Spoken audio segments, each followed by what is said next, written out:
कहानी है रामपुर गांव की, जहां के मर्द महिलाओं को हमेशा नीचा दिखाने की कोशिश में रहते। अरे अभी तक खाना नहीं आया, क्या मुझे एक और शादी करने की जरूरत है? नहीं जी नहीं, ऐसा मत करना, वरना मैं कहाँ जाऊंगी। खाना लेकर मैं अभी आई जी। गांव की पंचायत में भी फैसले हमेशा औरतों के खिलाफ ही रहते। मैं जो फैसला सुनाता हूँ वो भगवान की आज्ञा होती है। इस लड़के ने अपने मन से शादी करके अच्छा नहीं किया।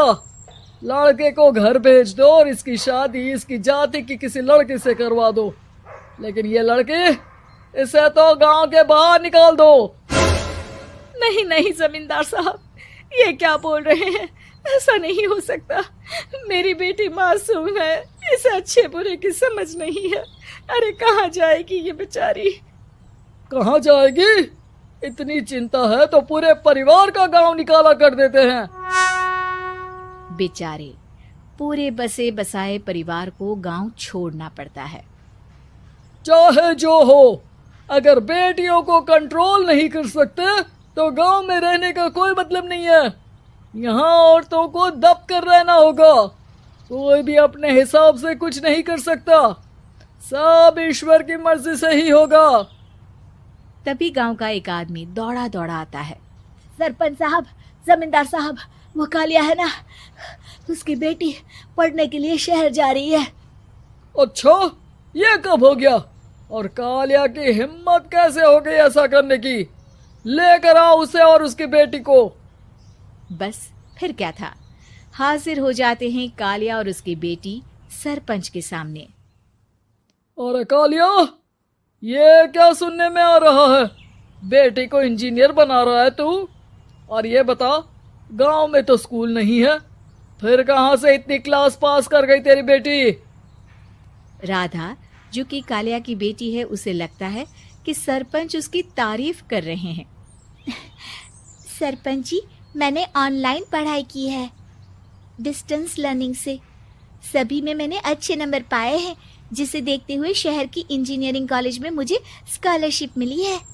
वाह जी वाह, क्या होती है ये? पहले तो ये बताओ, फिर आगे की बात करते हैं। पूरा गांव राधा की बात सुन रहा था और राधा बोलती जा रही थी। तो ऐसे मैं फ्री में एक अच्छी शिक्षा लेकर गांव में जो कुछ परेशानियां हैं, जैसे बिजली, पानी और इंटरनेट जैसी समस्याओं के लिए काम करूंगी। मैं गांव को शहर से जोड़ने के लिए पुल का निर्माण करवाने का प्रस्ताव रखूंगी। मुझे पूरी उम्मीद है कि जल्द ही हमारा गांव भी तरक्की की राह पर चल पड़ेगा। राधा की बात सुनकर सारे गांव वाले ताली बजाने लगते हैं। सरपंच को समझ नहीं आता कि वो क्या करे। चुप रह नादान लड़की, गांव के खिलाफ जाने के लिए तुझे गांव से बेदखल कर दिया जाएगा, वो भी पूरे परिवार के साथ। और हाँ, अगर ठीक से गांव में रहना चाहती है तो ये पढ़ाई लिखाई छोड़ दे। हम तेरे लिए गांव का कोई होनहार लड़का देखेंगे। तभी गांव का एक आदमी बोल पड़ता है। अरे नहीं नहीं सरपंच जी, राधा बिटिया जो बता रही है, अगर वैसा हो जाए तो हम लोगों को पैसा कमाने के लिए बाहर नहीं जाना पड़ेगा। हाँ जी, और ना ही कोसों दूर पानी के लिए भटकना पड़ेगा। हमारे बच्चे भी अच्छी पढ़ाई कर सकेंगे और आगे बढ़ेंगे, ना कि हमारी तरह खेती करते बैठेंगे। क्यों गांव वालों, राधा बिटिया का साथ देना चाहिए ना। सरपंच देखता है कि गांव राधा के साथ है तो वो चुप हो जाता है। वो घर आकर अपने सलाहकार से बात करता है, जो बहुत ही चालाक किस्म का इंसान होता है। अरे सरपंच साहब, आपको बहुत ही होशियारी से काम लेना पड़ेगा। एक बार गांव तरक्की कर गया, यहाँ के बालक पढ़ लिए तो कोई ना पूछेगा आपको। और फिर ये जो बेटा और बेटी है ना आपके, इनको भी आम लोगों की तरह ही जीवन जीना होगा। हाँ, लेकिन करे तो क्या करे? वो ना आप मुझ पर छोड़ दीजिए, बस मैं जैसा बोलूं करते जाइए।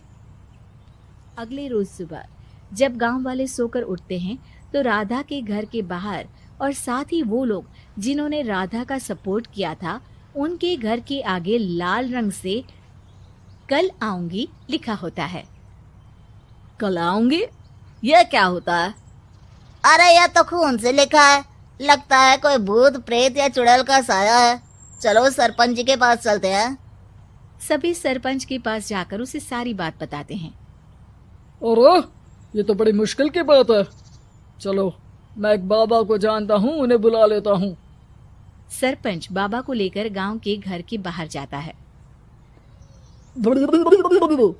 ओहो, तो ये वो चुड़ैल है जो उन लोगों को निशाना बनाते हैं जो गांव को बदलने का सपना देखते हैं। वो गांव को ऐसे ही संपन्न देखना चाहती है, वो नहीं चाहती कि कोई बाहरी यहाँ का कायाकल्प करे। क्या तुम लोगों में से किसी ने गांव को बदलने की सोच रखी है? तभी राधा की माँ रोते रोते आती है। मेरी राधा घर से गायब हो गई है। अरे कोई तो बचाओ, मेरी बच्ची कहाँ गई?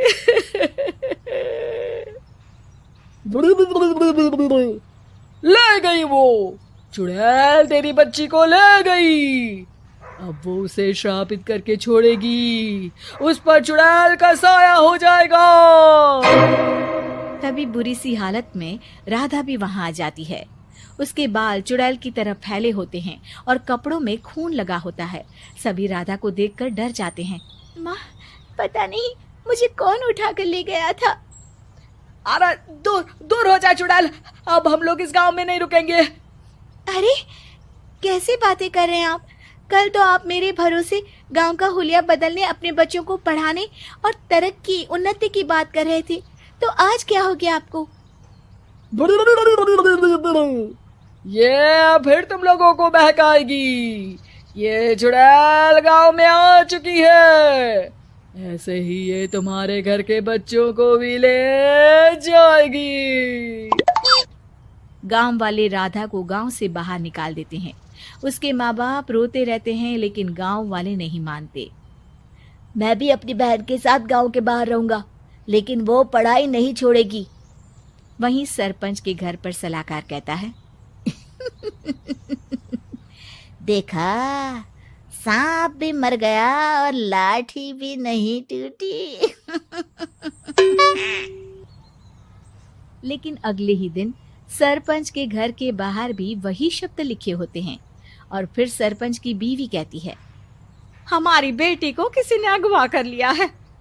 तभी राधा का भाई वहां आ जाता है। अरे गांव वालों, मैंने सरपंच जी की बेटी को देखा था। वो चुड़ैल उसे उठाकर ले जा रही थी। अरे क्या मजाक कर रहे हो? नहीं नहीं सरपंच जी, आप नहीं जानते।